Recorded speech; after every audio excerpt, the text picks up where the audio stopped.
talking and she thinks we can hear her, but we can't. Tiffany, we can't hear you. Jonathan, can you hear us? I can hear you, yes. Okay. All right, well then I'm going to start. Okay, I'm chairing the session today. So it's 12 o'clock and welcome to everybody for today's Brown Bag Talk. Welcome to everybody online and in the room. The topic of the presentation today is towards a quality framework for enabling education, leveraging Sens capability approach. Our presenter is Professor Jonathan Green, who's based in the University of Southern Queensland in Australia. Good evening to you, Jonathan. We're delighted to have you today, especially as it's nearly tomorrow in your part of the world. And I have to say, it takes a very dedicated scholar to present at a seminar at 10 o'clock at night. I'm not sure that I would do that. And then on the other side of the globe, just at the earlier end of the day, we've got our discussant, Dr. Edward Mbuyonga, who's a postdoctoral fellow from our Higher Education and Human Development Research Centre here at University of the Free State. He's one of us, but currently in Milton Keynes in the UK. So good morning to you, Edward, and it's great to have you here with us as well. The bios of the presenter, the discussant was sent to you in the email with the invitation. And Prof Green has a very impressive bio. If you haven't read it, you should. And I don't feel you need me to read it to you. So what I'm going to do is provide you with a brief synopsis by way of introducing our speaker today. Prof Green is Deputy Head of UniSQ. I think that's how you pronounce it, not UniSQ, which is in Toowoomba in Australia. And I see that it's near Brisbane. I've heard of Brisbane, I haven't heard of Toowoomba. But it's on the east coast of Australia, and it's about as far east as you can go from South Africa before you hit the western shores of South America. So UniSQ is the same college from which he graduated with his MEd and a PhD. And Jonathan's expertise lies in higher education policy and teaching and learning, as well as language and literacies and educational psychology. His work is dedicated to widening participation, student learning, and institutional policy. His role at the University of Southern Queensland involves developing programs that support diverse student needs, reflecting his commitment to ensuring that educational opportunities are accessible and effective for all students. As we can hear from his voice, he has ties to South Africa, having done his undergrad degree at Wits, and if I'm not mistaken, at some stage was or is a research fellow at the University of the Free State. So without taking up more time, Jonathan, you'll have 30 minutes to do your presentation. I'll kind of give you a 5-minute warning if that's okay, following which Edward will have 10 minutes to respond. And after that, we'll open the floor for the Q&A session. So if the online audience can make sure that their mics are muted during the presentation, I'll hand over to Jonathan. The slides are being switched by Chinua here. And we thank you, Jonathan. Thank you very much. Is there any way we can move the slide towards the full slide presentation rather than the presenter view? Well, it shows a full slide presentation more here. We have full slide presentation view here. Okay, what I'm seeing is the presenter view with the two panes. Is that what you're seeing too, or are you seeing a single pane? We're seeing a single pane. Single pane, full pane. Okay. All right. So can we go back a slide, please? Close the curtains again. Okay.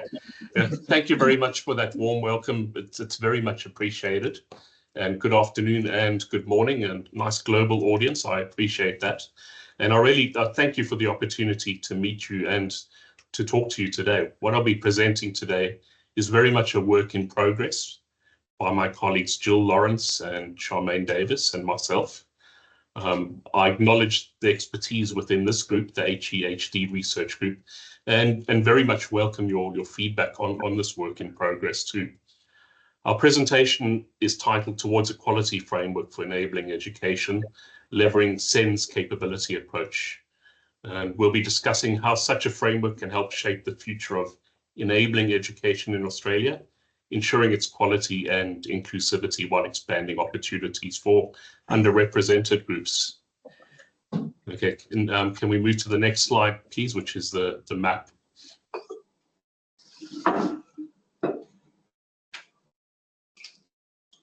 Right. Before we begin, it's become customary in Australia to acknowledge the traditional owners of the lands in which we gather, the Aboriginal and Torres Strait Islanders, who have been here for 50,000 years. So in that spirit, I wish to recognise the traditional lands in which I live and work. Today in Toowoomba, this is the land of the Gayabo, Jagera and Jaraware peoples. Beneath the concrete and asphalt of the modern world lie places of traditional learning and wisdom.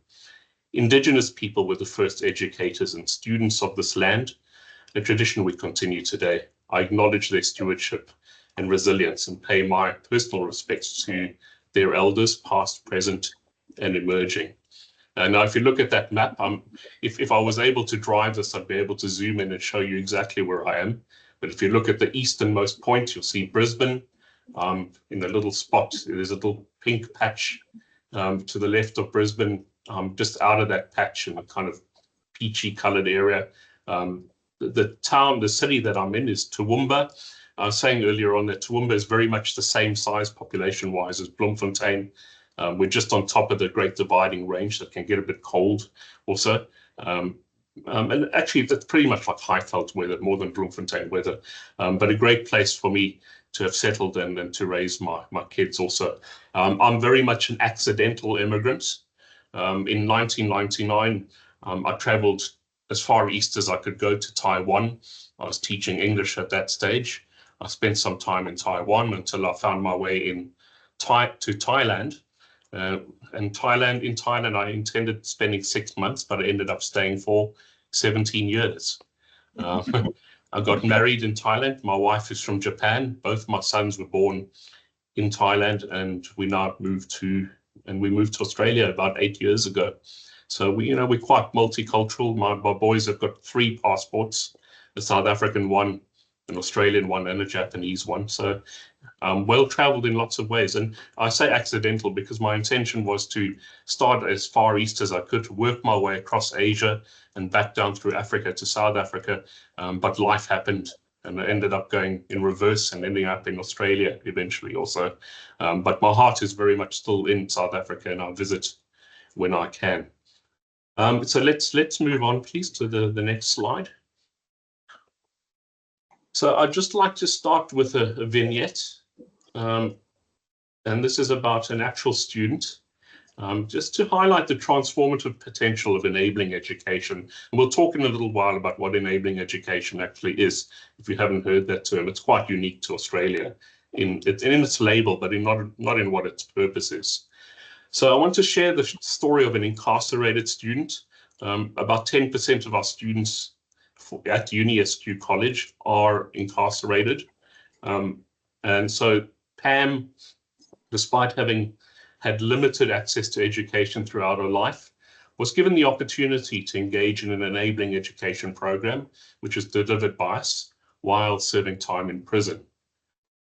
Initially unsure of her academic potential, she discovered a passion for learning, which changed the trajectory of her life. Today, Pam is out of prison and she's pursuing a degree in social work. And Pam is not a real name, although she did give us permission to share the story, by the way. And she's very much driven by the desire to help others in similar circumstances. And Pam's story is not unusual in the context in which I work. I mean, not all our students are incarcerated, but a lot of them have had very limited life circumstances, suffered systemic barriers, and often have been disadvantaged in the past. So Pam's story pretty much captures the essence of what enabling education is. And that's about unlocking potential and transforming life by providing opportunities where none previously existed. Okay, next slide, please. So here's a brief overview of what I'll cover today. I'll begin with the context of enabling education in Australia, looking at its historical development and current landscape.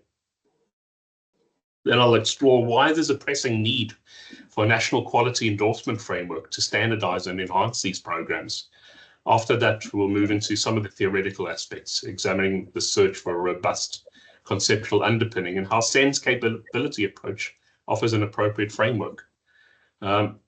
Finally, we'll look at our work in developing a tailored list of capabilities for enabling education that aligns with this approach. So let's get started. If we can move to the next slide, please. So about enabling education.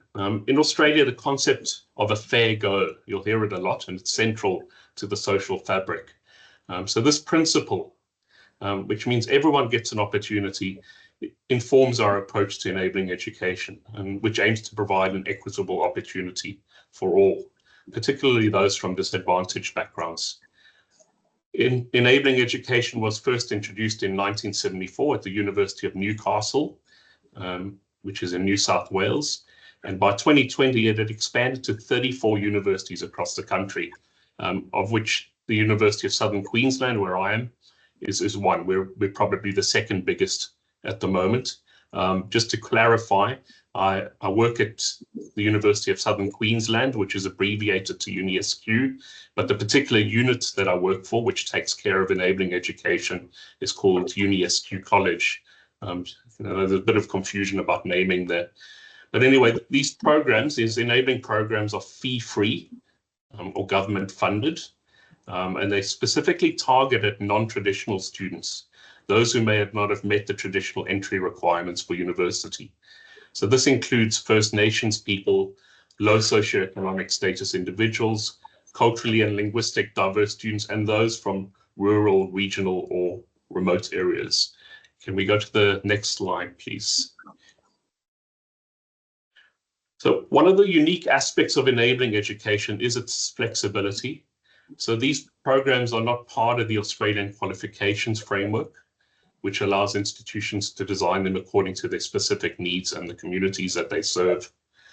As a result, there are variations in program duration, from short preparatory courses to more extended pathways, and in modes of delivery, including online, on-campus, and blended learning.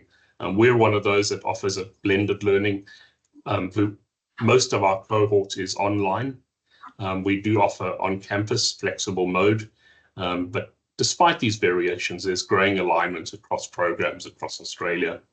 And this is driven in part by an association which I'm part of, which is the National Association of Enabling Educators of Australia, the NAEA. So NAEA fosters collaboration, still back, thank you, between institutions or among them, and advocates for consistency and quality across the sector. So one of the initiatives, and this is what we in the initial stages of now and what I'm talking about today, is one to develop a national quality endorsement framework. So as I said, this is what I'll be presenting today, the really initial stages of that. I'm heading up a working group that will be engaged in this project for about a year. That's our timeline, and we've just started a few months ago. All right, next slide, please. So enabling programs have been very successful, but despite this, they face several challenges, and a lot of them are challenges of perception more than anything else. One major issue is fragmentation. So there are perceptions of inconsistent quality between institutions. There's this old myth of the minute you widen access to education, you lower standards, which is patently not true, and it's shown not to be true. But these are the perceptions we sometimes deal with. As the massification of higher education continues, with more providers entering the sectors, maintaining quality does become increasingly difficult, at least controlling those perceptions. In addition, policy changes, such as those proposed in the Higher Education Reform Package, which I'll mention in a moment, and the Australian Universities Accord, which is a groundbreaking accord, which is just in progress this year, also pose opportunities, but potential threats too, particularly if private providers are allowed to offer enabling programs without sufficient oversight. We have a lot of faith in the university accreditation systems in providing quality, but there's a threat, and then this has happened with the English language industry in Australia, that there's some unscrupulous providers who jump in and see opportunities in exploiting vulnerable people and into pathways into university. And that's not to suggest that all private institutions are inherently bad. They're not. But I think there's a need for addressing quality standards. So the existing evaluation frameworks are often inadequate for assessing the full impact of the enabling programs, particularly given the diverse needs of the students they serve. So to address these challenges, we need really a cohesive, robust quality endorsement framework. This framework would standardize quality benchmarks across institutions, ensuring that students receive a high quality education, no matter where they enroll in Australia. Right, next slide, please. So as we search for a conceptual underpinning for the quality endorsement framework, it is critical that it establishes legitimacy within the sector to get that uptake. This framework will need to be viewed as credible and robust, ensuring that it serves as a cornerstone for the ongoing evaluation of enabling education programs. Moreover, the conceptual framework must provide a defensible foundation, one that can withstand scrutiny from both academic and governmental bodies. This foundation will allow us to argue for the inclusion of enabling programs in policy and funding decisions, ensuring they receive the recognition and support that they deserve. There is also an opportunity for democratic participation and sector building in this. By involving educators, students, and policymakers in the creation of this framework, we can ensure that it reflects the needs and aspirations of all stakeholders to the extent possible. Such inclusivity will help foster a strong, cohesive sector where enabling education is seen as a vital part of the higher education landscape and not, as we sometimes see, as the poor relations. So our search for elements of a conceptual underpinning has included two things. One, an analysis of key federal policies affecting enabling educators. The second thing being a scan of existing theorization, which is often practitioner-led in the literature for the area. So if we can move to the next slide, please. Thank you. So I'll go through this very quickly. I think these are some of the policies that we've looked at that have been instrumental for enabling education. So that starts really with something called a fair chance for all. This was the first comprehensive attempt to set national equity goals, specifically aiming to increase participation in higher education among disadvantaged groups, such as students from low socioeconomic backgrounds and from regional and remote areas. This was a landmark policy. It recognized the importance of widening access. The problem was, despite its ambitious targets, it was difficult to enforce. There were no mechanisms for doing so because the policy relied heavily on institutional goodwill rather than government mandates. We had something that was the Bradley Report in 2008. This was a pivotal moment for higher education. It recommended expansion of higher education to achieve our participation target of 40% of the 25 to 34-year-olds holding a bachelor's degree by 2020. However, the problem with this one is that it did not fully address the issue of retention, student retention. So many students from disadvantaged backgrounds entered higher education, but the lack of sufficient support mechanisms often led to high dropout rates, which undermined the equity goals of the policy. The Higher Education Support Act is another one. This shifted higher education funding towards a market-driven approach, allowing students to pay for their education through deferred loans. And this is pretty much the current regime for most students in Australia. There's what we call HECS, help loans. They need to pay back what the government has paid in terms of university studies. Now, the problem with that is that the market-driven model introduced significant financial pressures on both students and institutions. So it created long-term debt burdens, as I said, particularly for those who did not complete their degrees. And we've seen there have been issues with retention. For institutions, reliance on market forces led to a focus on more profitable courses, potentially at the expense of programs targeting equity, such as enabling education. So there have been a few. I'm not going to go through all of them. Let me just talk about the Jobs Ready package, because this has implications for us now. And this was 2020, and often education, as in most places in the world, becomes a bit of a political football, and we don't enjoy being kicked around. So I must say, one of the unwritten things behind establishing a quality framework for enabling education is to try government-proof the good work that the sector is doing, actually. And one of the things that was quite detrimental to us was this Job Ready graduates package. So this restructured funding for higher education. It favored certain degrees, such as in the STEM, to the detriment of humanities, for example. The aim was to better align higher education with workforce needs and encourage students to enroll in courses that led to employment in areas of national priority. So the criticism, of course, is the focus on employability, deprioritizing courses in the arts, humanities, and social sciences. It promotes a narrow view of education, undervalues the broader purposes of higher education, such as critical thinking, creativity, and social justice, which are essential for addressing equity and inclusion in society. Now, what we have at the moment is quite groundbreaking, and a lot of us have been involved in this, and it's still under discussion in Australia with all stakeholders, and this is the Australian Universities Accord. So this one is expected to further reshape higher education. It addresses issues such as equity, access, and financial sustainability. A lot of wins, especially for enabling education, because it increases the funding for us. It emphasizes, however, a human capital approach that views students as primarily as future contributors to the economy. So there is a strong equity emphasis in the Accord. The human capital approach, however, has drawn criticism for commodifying education, reducing its broader social and cultural value.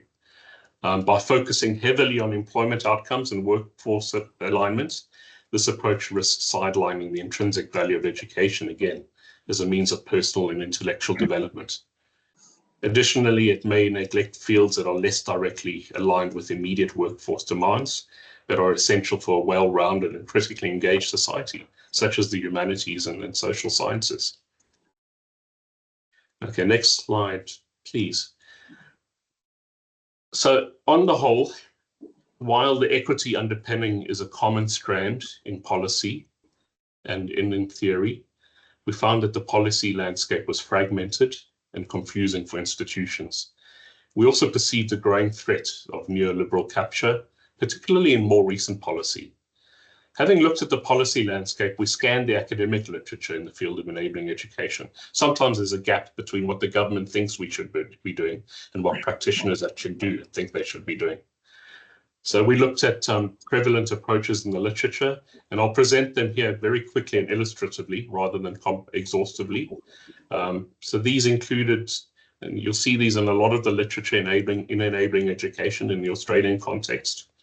You'll see a lot that draws on adult learning and lifelong learning, which emphasizes the importance of education at all stages of life, recognizing that learning is a continuous process.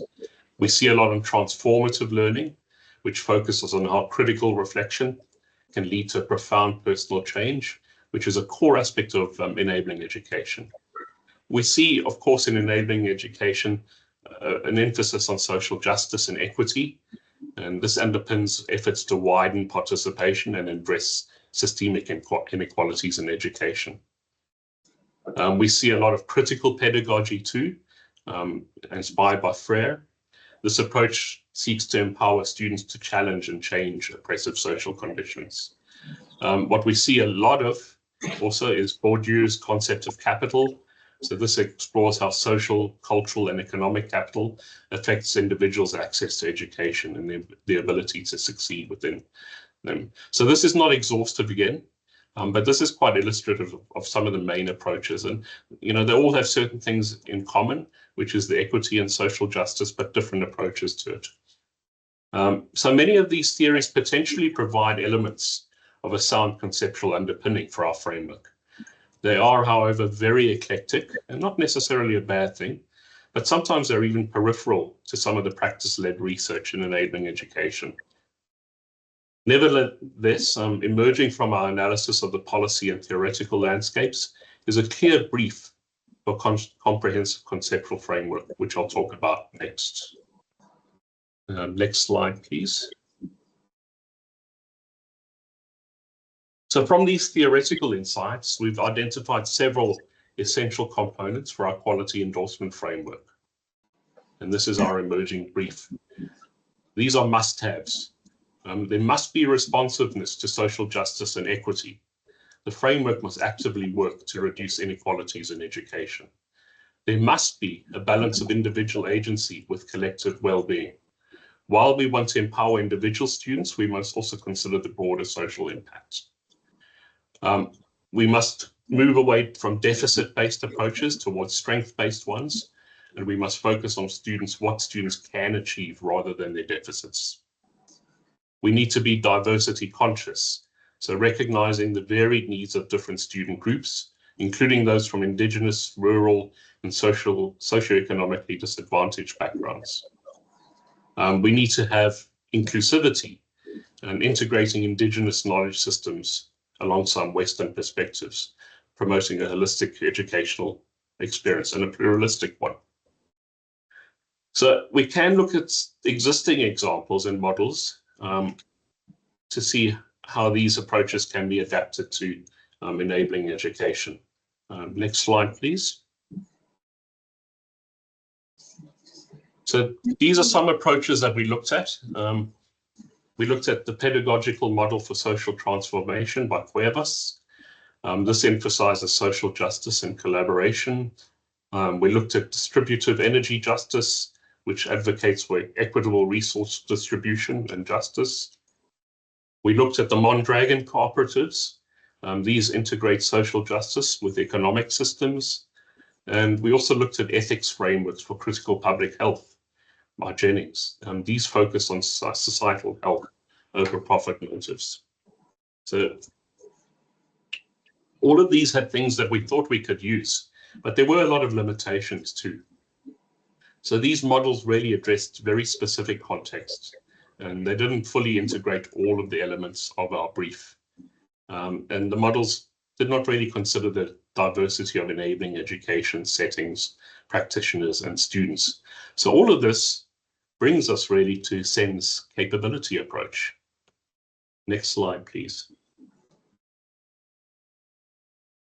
And I'm not going to spend too much time on this because I'm pretty sure in this group you're pretty well versed on this. And I'll just talk about some of the elements and how they fit in with our brief.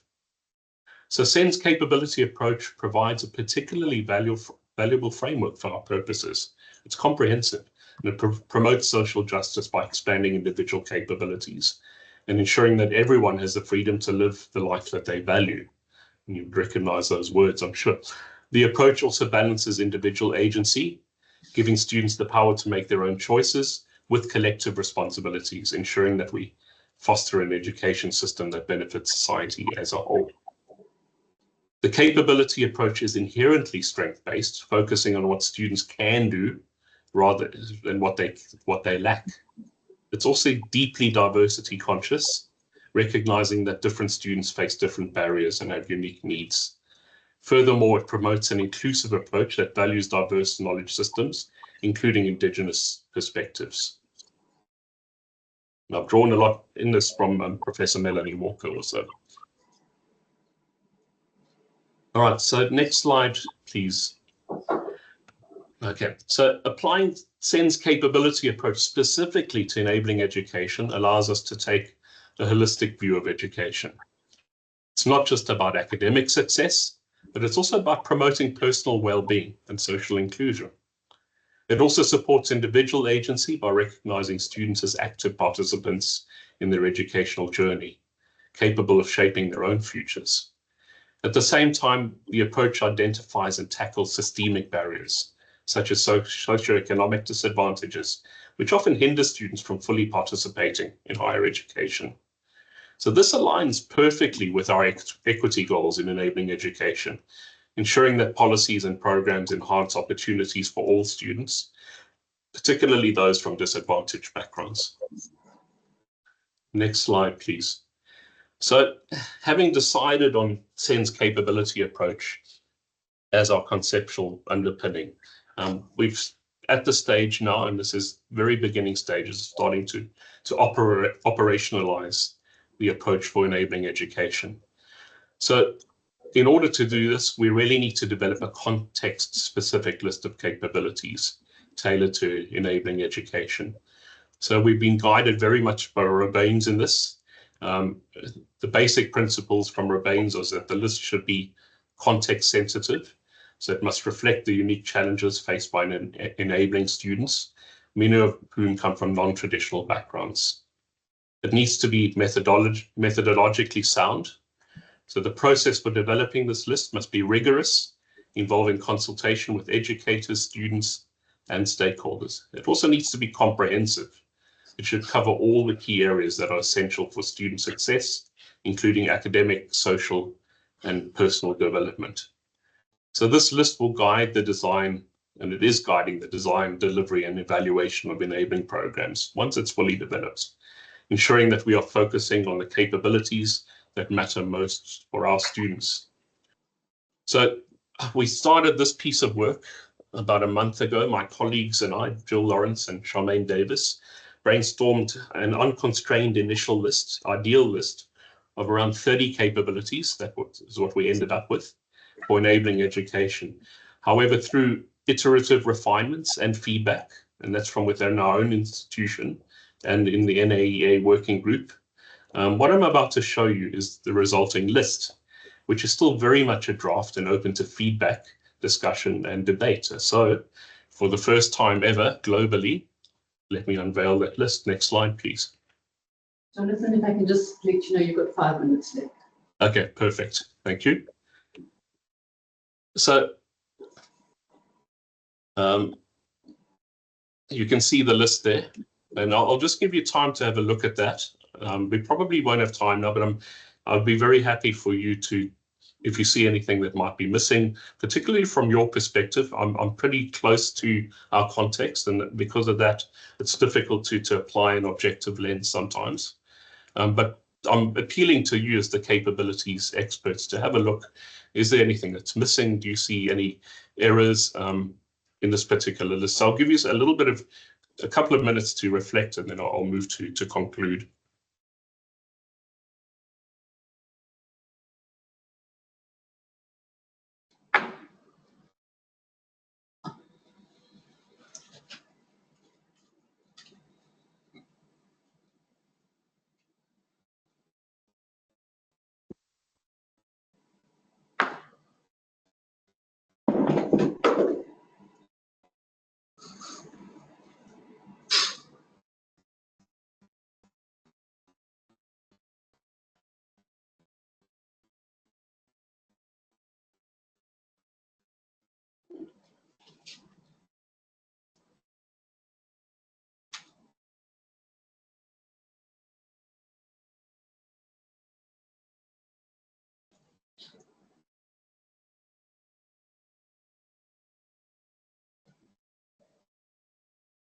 Again, I'd be happy to share a link to this a little bit later on if anyone feels inclined to give me a bit of feedback, which I'd very much welcome.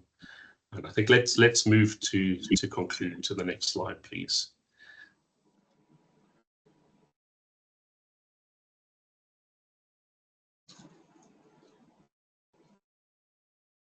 Okay.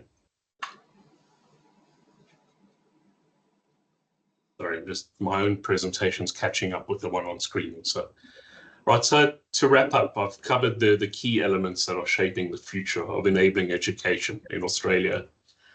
I've discussed the need for a national quality endorsement framework. I've explored the conceptual foundations of this framework, and I've introduced Sens capability approach as a powerful lens for ensuring social justice, equity, and inclusion in enabling education. As I said before, as my colleagues and I move forward, we invite you to engage with us. Your feedback on the draft list of capabilities will be invaluable as we refine our framework and also continue to shape enabling education for the future. I also am very much open for research ideas and collaboration in this space if you see any potential. I think, together we can ensure that these programs enabling can continue to provide life-changing opportunities for all students, like our student earlier on, Pam, no matter what their background. And thank you very much.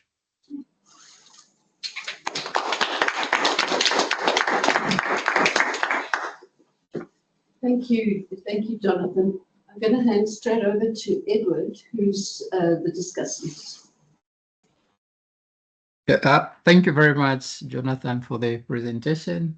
I should admit that when I read your bio, I was kind of defeated. I was like, wow, what do I do with this powerful bio? I did enjoy your presentation. I just have a few comments. Of course, I do agree with you that indeed the choice of the capability approach in your brief is a good one, in that it recognizes individual diversity and also does not homogenize students' experiences. I think looking at the context of your study on enabling education, I think this will be good in the sense that, it will kind of give the students, that a freedom to share their experiences, because the CA, like you have rightly said, it emphasizes the provision of individual students with the freedom to achieve their potential by enhancing their opportunities and capabilities. Your research, it is very much welcome, and I think it provides some kind of fresh breeze, in that most of the studies on access, they are concentrating very much on the the figures, the enrollment statistics in universities. But what you do in this case by looking at the students' learning experiences as enabled through enabling education, is that it provides yet another window for us to learn more about the student experiences. I think it also kind of links to the aspect of epistemic access, by looking at how students access forms of knowledge in universities. And in your presentation of the overview of some access policies in Australia within the last 3 decades or so, it has shown that indeed the focus has been very much on figures and not on students' experiences. And so this is a good study. And in that, I think I would just invite you to dig more on the literature on fostering epistemic access. I think there's a lot you can find from the South African context, which have looked at the experiences of students in what was previously called foundational study courses, though these are being phased out in some universities. I think it resonates with the enabling education in the Australian context. And I did appreciate the slide on the overview of the key policies. I think what I saw, in as much as my own study focuses very much on Zambia, which is a global South country, I think I see certain commonalities, in the sense that your presentation shows evidence of policy and the practice disjunctures aspects of higher education policies. I think these disjunctures, they are not just a phenomenon which happens in developing countries, but from your presentation, we're able to see that, even developed countries, they are still grappling with that. And because of such policy and practice disjunctures, then we see how it affects the aspects of teaching and learning, in the sense that universities now have to kind of tailor their courses to what is readily bought in the market, and in that way it kind of affects their education outcomes, but more so the equity measures, which is the focus of your study. So maybe just see, going strong on that angle, it can kind of strengthen your arguments. I have just a few questions, about 4 of them. So on the imaging brief for a comprehensive conceptual approach, I think you argued, when I looked at your slide, you argued for the need to promote indigenous knowledge alongside Western perspective, where you cited Milan Walker. And so I was interested in finding out then what kind of indigenous knowledges are you drawing on from the Australian context? I ask this in the sense that some studies have shown that within Australian universities, some indigenous communities, they kind of feel neglected in universities, where they've shared that universities pressure them to abandon their cultural identities and adopt a white lifestyle. I think there are some studies to that. Is it Leadster and Murray 2019 and others? They've shown that evidence. And so then how can such indigenous knowledge practices or perspectives help to widen access among Australia's indigenous communities? So I see that lacking in the framework you talk about. I think from the beginning, or the time you started, you mentioned, you acknowledged that where you are, the land is strongly attached to indigenous communities. But I think in the framework, the aspect of indigenous knowledge is lacking, and yet there's evidence that some people from the Aborigines communities, they feel excluded in universities. And also the enabling education policy, kind of focuses on the need to widen access for mostly students, like those who are working and other people who cannot be considered as the normal, for lack of better terms, like the normal students, So you might just think of that.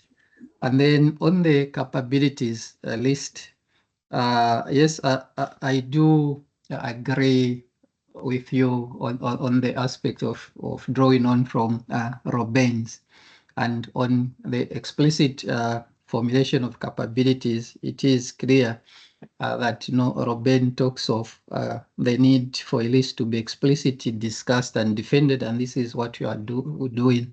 So the few question is that I've seen your list, and yet I don't know whose capabilities are these. Is it just for you and your research colleagues, or it is the capabilities for students? So these capabilities you've presented, whose capabilities are they? Whose voices? Did you have the opportunity to draw on the voices and narratives of participants in your study? Yeah. If so, then maybe the other approach you can look at is the dual prolonged approach of identifying capabilities, because what you've presented, the capabilities list, and what Robben's proposes, I think for me in some way there's a mismatch, because we don't know if at all you engage the participants to come up with that capability list. So if you did not engage the participants, then the other alternative would be to use a dual prolonged approach. I think Hawker and Macklin, as well as we saw in Stridon's book for 2016, they've argued for this dual prolonged approach, which includes both theoretical driven top-down approaches and empirically driven bottom-up approach. So for the top-down, then you would draw on the literature of capabilities list, and there are quite a lot of capabilities list on higher education and access to higher education. That can be a starting point. But I think the key word is just also to involve the voices of the participants, because it is their capabilities you'll be talking about. And then in relation to that, I looked at your literature. Yes, I saw you cited Milan Walker, but I think there is literature beyond Milan Walker in the African context that can enrich your studies. I can suggest that you engage with the work of Patience Mukwambo. Our 2019 work on quality in higher education as a tool for human development focuses on teaching and learning in the Zimbabwean context.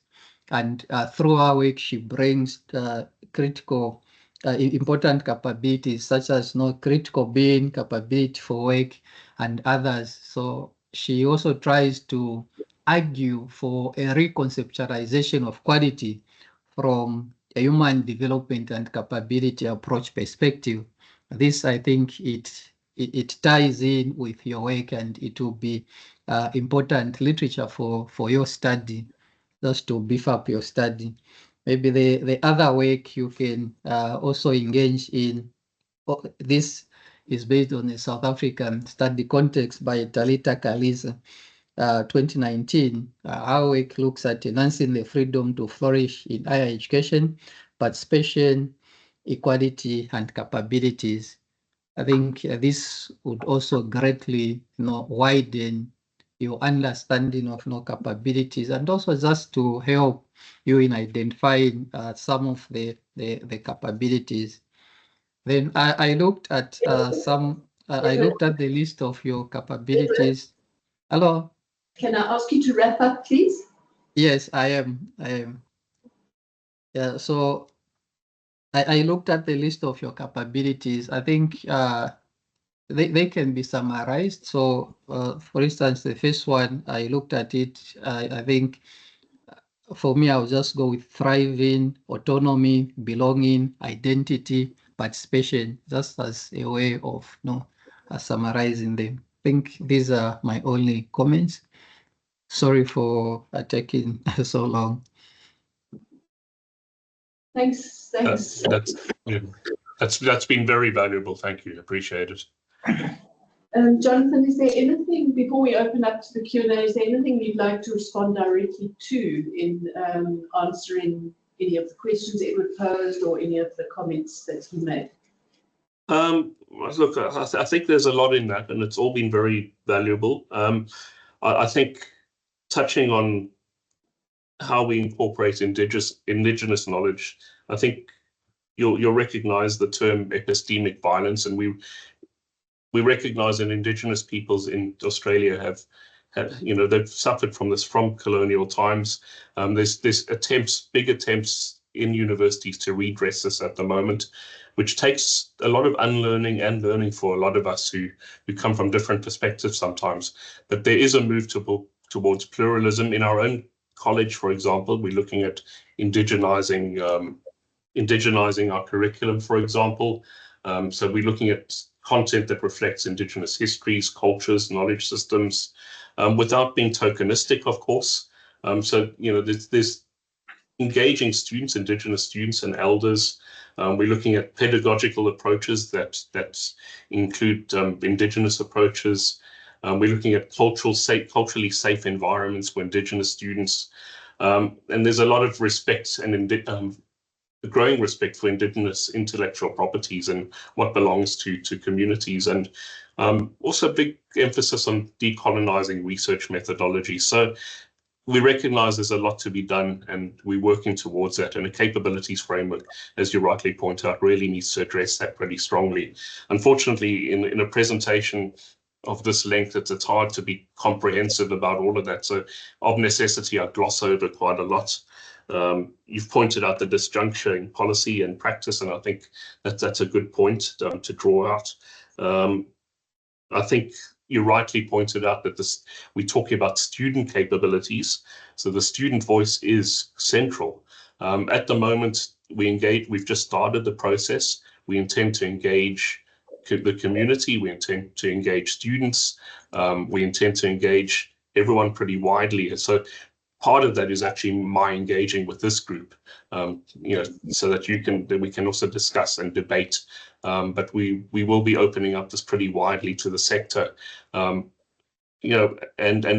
we'll continue refining the list based on what we have also. So there's a lot to do, and we've only just started. And I've made a list of some of the names and some of the literature you've mentioned. I think that's going to be very useful for us going forward. But on the whole, thank you. I think that's been really useful for me in terms of feedback, Edward.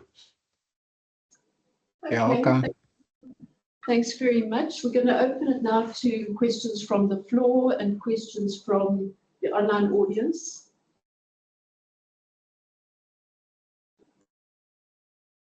There's a question from Carmen. Okay. Hi, Carmen. Nice to see you. We've got a question from Carmen, and in the absence of any other immediate, and then one from Mikiteko. So we'll take two for now, if that's okay.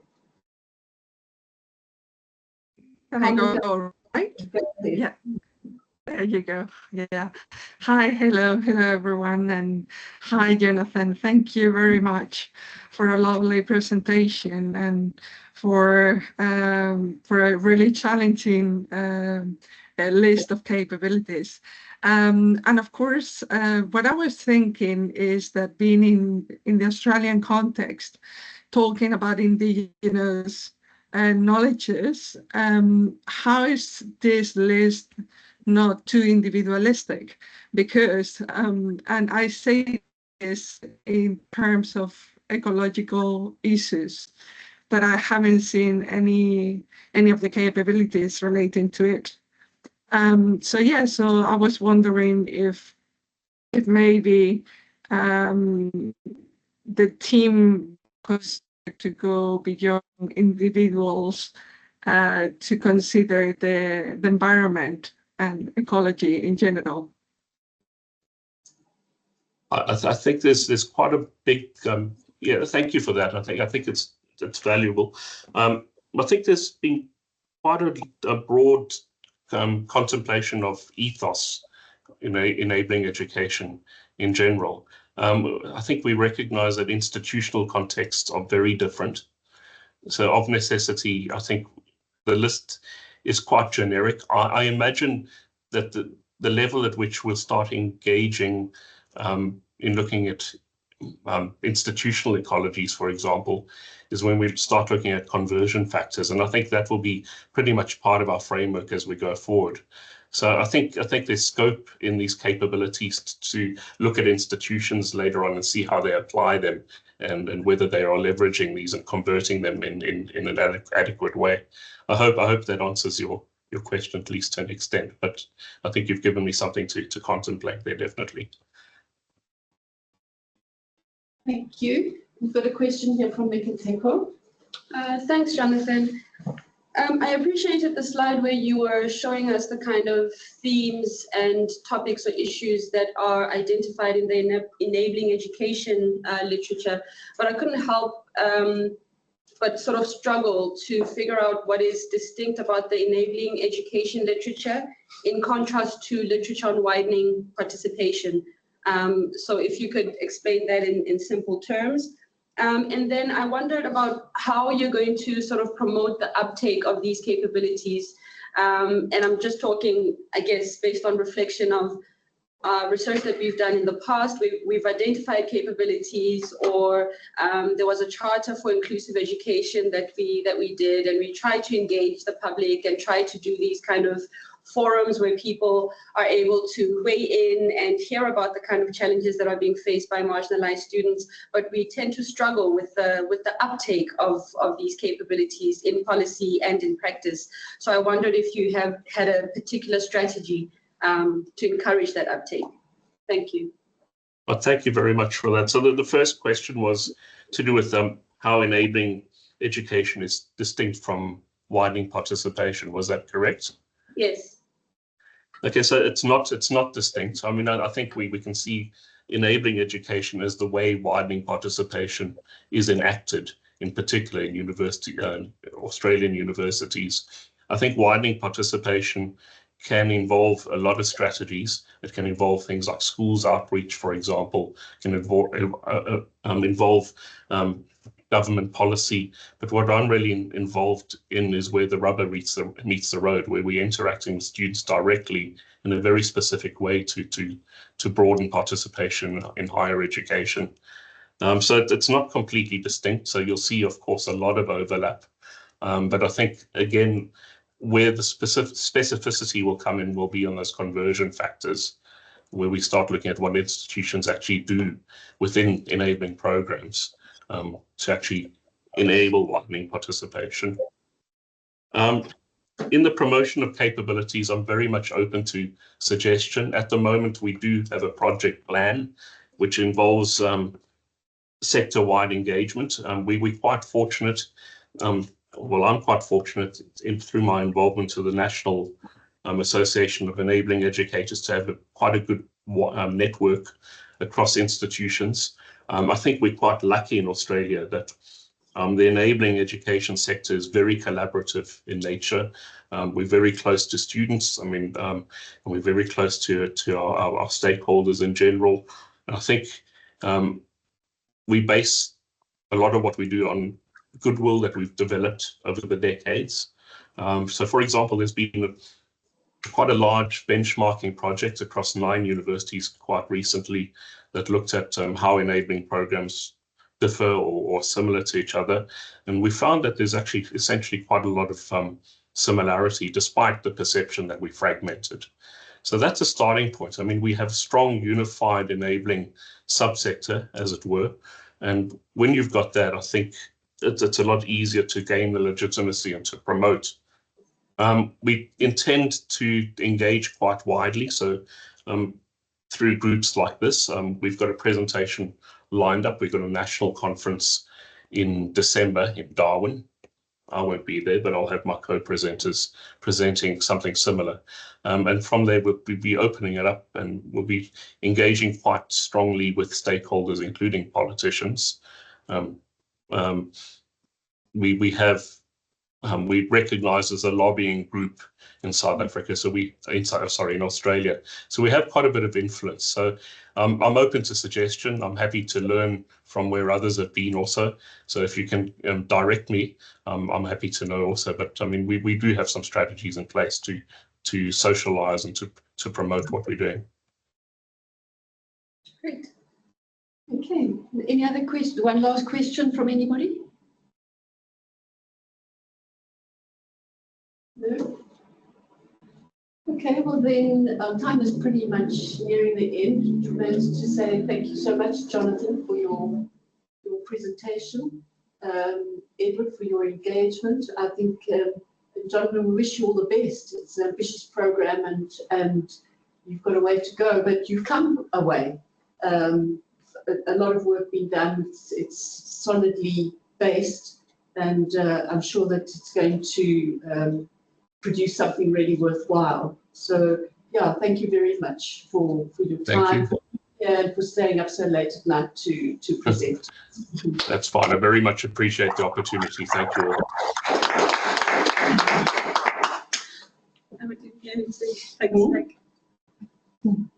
I said we interrupted him with our applause. All right. Thanks, Jonathan. Thanks, Edward. Thanks, everyone. Thank you, everyone. Thanks. Bye. Bye.